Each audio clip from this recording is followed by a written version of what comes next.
महाराष्ट्र का चुनाव क्यों नहीं डिक्लेयर किया? झारखंड का चुनाव क्यों नहीं डिक्लेयर किया? मजबूरी में 10 साल बाद आपने कश्मीर का चुनाव अनाउंस किया, हरियाणा का चुनाव अनाउंस किया। इसके साथ उनका भी कार्यकाल पूरा हो रहा था, चारों चुनाव अनाउंस करते, लेकिन रोका गया।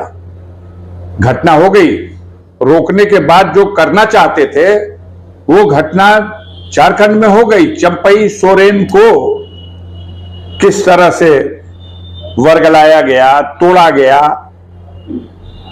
अभी कश्मीर में बगावत हो गई, बहुत से छोटे बड़े लोगों को तोड़ा गया। पहली बार इतिहास में हुआ है भारतीय जनता पार्टी के कि इनके द्वारा प्रकाशित सूची इन्हीं के लोगों की बगावत के सामने वो वापस हो गई।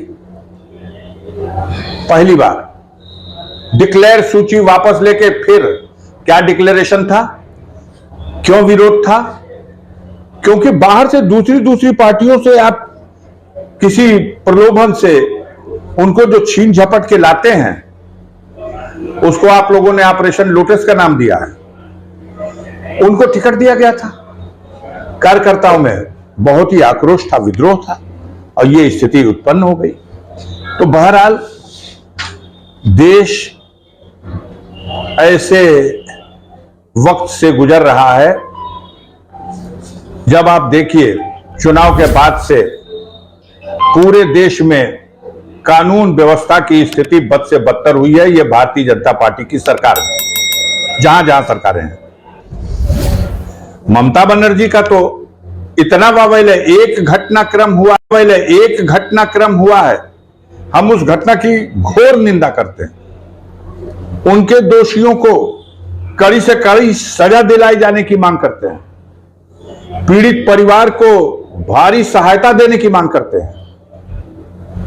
लेकिन जब रेप जैसे अपराध की घटना हो, तो या बंगाल में हो, या अयोध्या में हो, या गाजीपुर के करंडा में हो, और या जखनिया में हो,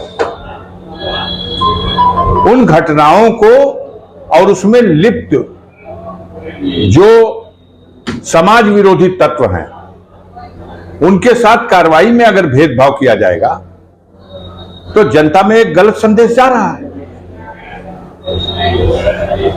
ये परिस्थितियां उत्पन्न हुई है। चुनाव के बाद लगातार महंगाई बढ़ी है, कानून व्यवस्था की स्थिति बद से बदतर हुई है, बेरोजगारों की समस्या का कोई समाधान नहीं हुआ। 69,000 शिक्षकों की भर्ती के सवाल पर जो हाईकोर्ट का निर्णय आया, उस निर्णय ने सबकी आंखें खोल दी। समाजवादी पार्टी के राष्ट्रीय अध्यक्ष माननीय अखिलेश यादव जी ने, कांग्रेस पार्टी के नेता माननीय राहुल गांधी जी ने, दोनों ने एक स्वर में यह कहा है कि अगर हम आएंगे सत्ता में तो हम जाति के आधार पर जनगणना करेंगे। जातिगत जनगणना, किस जाति की कितनी संख्या है ये जानने के लिए हम जनगणना इसी जनगणना के साथ करा देंगे। अब नई जनगणना शुरू हो गई है, तो नई जनगणना शुरू हो रही है, तो क्यों नहीं इसको जाति आधारित जनगणना आप करा देते हैं? जनगणना भी हो जाएगी और पता भी लग जाएगा किस जाति की कितनी संख्या है।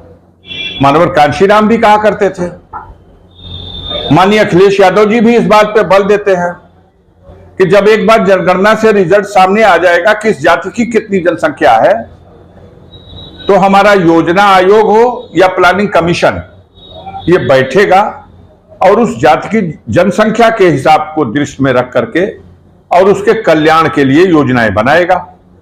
उसको उसका हक और हिस्सा मिल जाएगा।